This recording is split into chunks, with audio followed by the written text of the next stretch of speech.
I loved a lot of strategy subjects. I also liked finance. Mainly, industry is looking at someone who can give it all in terms of flexibility. Participate as much as in class. Skill sets for each role is different. It's never late, it's never early also. The new episode of Know Your Alumni Series. Today we have Srivas sir with us, who is the founder of First Feet Engineering. So sir, thank you for giving us your time. My pleasure. We have few questions that our students are interested to know. So let's dive in. Yes. What would you do differently if you were to do MBA again? Probably I would have given more emphasis to few more subjects, which I feel probably the case studies which were there. If I had done pretty well, probably those things would have helped me more. But yeah, it's never an end to learning. So Any subjects in particular, sir? more of HR related subjects, because it's always looked at or felt dry.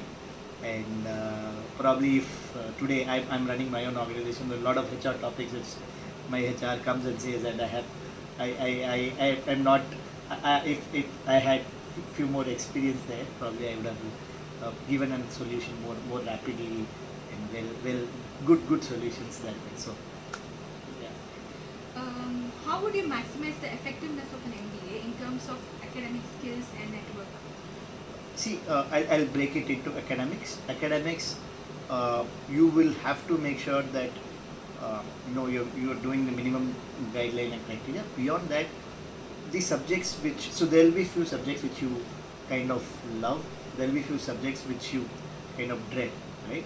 The subjects which you love, delve deeply into, because that is going to be your base in any organization wherever you're going to. And subjects which you dread, at least read the case studies with some vigor, so that you are aware of the topic per se. So what were your favorite subjects? I loved a lot of strategy subjects, mainly going diversification, knowing the skills, or knowing the resources, constraints, all of it. I also liked finance. So these two were where I had made sure that I give my fullest attention towards this. And I'm sure it also helped in Absolutely, it does very well does. So how has your career progressed, like from the initial stage till the one that you're now? It's fabulous. I can clearly see a difference pre MBA and post MBA, because pre MBA all jargons which people used to use, I had no clue. And I'll tell you the main difference. You might laugh at it, but then before MBA you can't understand what's happening in economic times. After MBA you can at least relate to it, right? Secondly, there are a lot of decisions as an entrepreneur which you take. After MBA, it's all backed not just by intuition, by a logic also, by a truly vetted understanding and logic, which comes through an experience of an MBA at IIM. So that's the stark difference, if you could ask. So, like being an MBA student, what are some of the industrial requirements that we must know currently? The industry has changed so far from when you studied. Yes, so mainly industry is looking at someone who can give it all in terms of flexibility. So like for example, you say you have done more electives in finance and you are taken for a finance role, but still you are looked at to do something in strategy and ops. You still have to be flexible, right?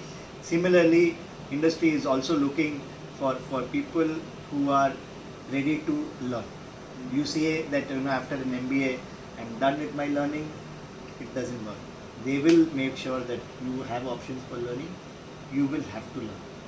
So I would say that these 2-3 things is very, very important.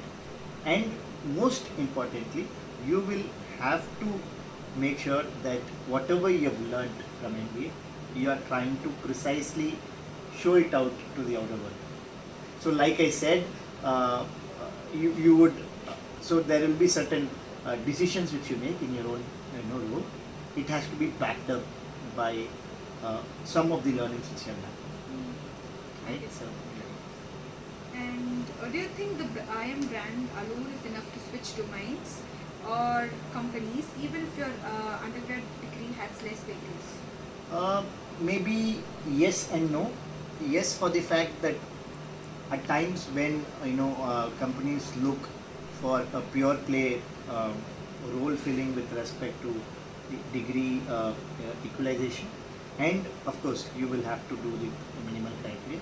No, at most times, because it is all about the skills which you have, and it is all about what the industry wants at the other end. So if IIM is giving you that skill beyond the skill which you have, right, then you can still go ahead and fill that job. So any pro tip on squeezing the most of MBA, like academics, networking and sharpening, everything else? Like, Participate as much as in class. Be mostly attentive. I know there are dry subjects, you will feel sleepy, you will not want to attend, but be mostly attentive. That's the most. At least take your industry project or any project which you are being given in any subject very seriously, and try to do it in a company where you are easily accessible. So like for example, you take up an MNC, all you read is in the internet and you make a project out of it. Maybe do it in a smaller company where your friend is running, or your relative is running. Thereby you will have a bigger exposure. So has your career path evolved compared to the job that you landed right after MBA? So I'm still doing the same job. I was an entrepreneur then, I'm still an entrepreneur now.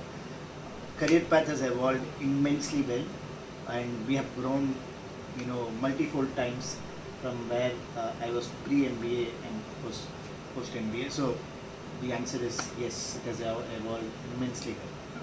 And that's great to know. And how realistic is it for someone to break into a completely new field with no prior experience? It is very realistic. In today's context, it is very realistic because, and specifically in the technology domain, it's very realistic because every day the technology is changing. Every day, people approach to technology is changing. It depends on which role you are embracing or which role you want to jump onto.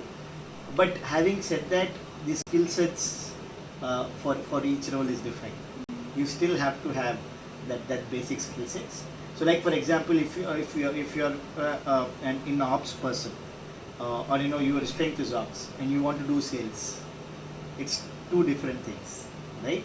If your skill sets still match, you can still jump. What if the person is a fresher?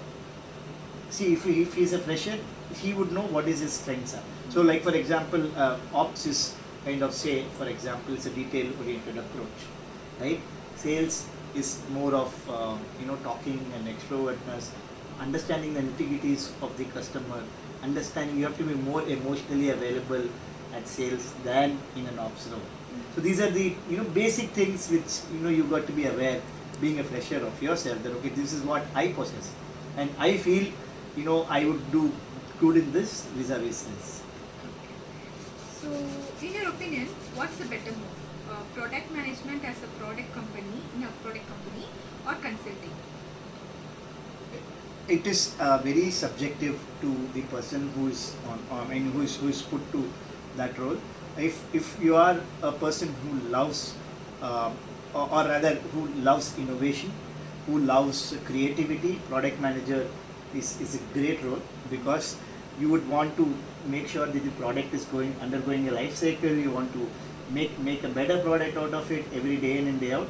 Thereby you need this for sure. If you are a person who loves different challenges each assignment, so consulting assignment is that you have a problem statement, you go and approach that problem, solve that problem, you go to the next problem. Industry is different, domain is different, everything is different. So do you think starting a business after 10 years of post-MBA work experience is practical, or is it too late within? It's never late. It's never late. It's never early also. It all depends on what is the pressing problem you're trying to find and what is the solution you're coming at. And if you are able to bridge that with your problem, your business model, that is all is needed. Doesn't matter how much work experience you have got, or have even a fresher out of MBA can do. It doesn't matter at all. All you have to do is find a biggest problem statement where you want to apply it. And the another myth I would like to add, that people think it is always has to be a new problem statement. I have to find a solution. Only then it's entrepreneurship. Not at all. If 15 people are doing, you can be the 16th person still do it. But can you add that one layer other than what the others do? Just one layer. It can be a smallest amount of layer. But are you able to give that one layer extra to the customer? That's all you need. And with the current market condition, how tough do you think it is to dive into entrepreneurship, like especially in the service sector? It is not at all tough. It's never tough at all. I would look at it that way. Of course, it depends on what is the funding level you have got to sustain yourself as an entrepreneur for X number of months or maybe Y number of years, depending on what problem you want to solve. But it's never tough. All you have to make sure is you have this backup ready and go to the market as an entrepreneur and look for first sales of your product or your service, whatever. I would say as an entrepreneur, the first thing you have got to do is do the first sales yourself. Only then you would know how good is your business model, how well is it oiled, how well the customer is accepting whatever you are envisaged. More often than not, what happens is you think this is a problem statement which I am trying to solve. But if you go and talk to the customer might not even have that problem. He would have 5-6 different problems. So that communication with the customer is the first thing you got to have, irrespective of when you start or what you start. Would you mind sharing your journey? So when I started, my whole aim was to do localization of imports spare parts. So what happens is all these bigger MNCs, they bring machineries from abroad, maybe US, Germany, and there are parts which they have to replace every now and then because of wear and tear. And every time if they go and order there, it's a huge cost, huge lead time. That's where I played. I positioned my business. But then why customer would buy from me than the imported substitute or imported part? If I'm able to give him the same life of what an import part could give, at probably half the cost of what an import part is. Only then the customer will try to buy. Right. I just match that. That's great. So how are you able to match it? Any secrets? No, that's what you need to know the problem statement. And you have to have the technology to back it. So like for example, I knew that okay, if X is a metal which is needed at the customer end, I can still get that X metal in India, or I can make that X metal in India at half the cost of what the X metal is being sold from there to here. So that's the solution which you have to find. So how's the life treating you? Life is very good. Like I said, there are a lot of challenges as an entrepreneur which you face day in and day out, and a lot of so as I'm speaking, we're also looking to acquire one more company within our group to enhance our whole skill set towards this journey of special purpose machineries and parts, that what we have hooked onto. But yeah, it's very good. All the best to you, sir. Thank you so much. What's the best way to get real world insights into the hiring process and job demands of different companies? I would say easiest way is to talk to the people who are coming into your campus. So there are a lot of industry people who come into your campus. Talk to them candidly that okay, this is what you are, this is what you are looking at. They will be the first person to tell you okay, this is what is industry doing, and thereby it becomes easy. Thank you for the very valuable session, sir. I hope it will be beneficial for all the budding entrepreneurs, and we wish you all the success for all your future ventures. Thank you. Thank you for All the your- best to your alumni committee. They are doing a good job. Please keep the alumni in your contact. They are going to help you everywhere and anywhere. Always be in touch with your alumni. The strength of the institute, one of the strengths of the institute is also the alumni. Our alumni are placed doing fab job everywhere. So please do this good job that you guys are doing. And you gave a time for us during your hectic schedule, and it was very much grateful for us. Thank you so much. Thank you. Have a great day. Thank you. Thank you guys for watching. We'll meet you in yet another episode of Know Your Alumni.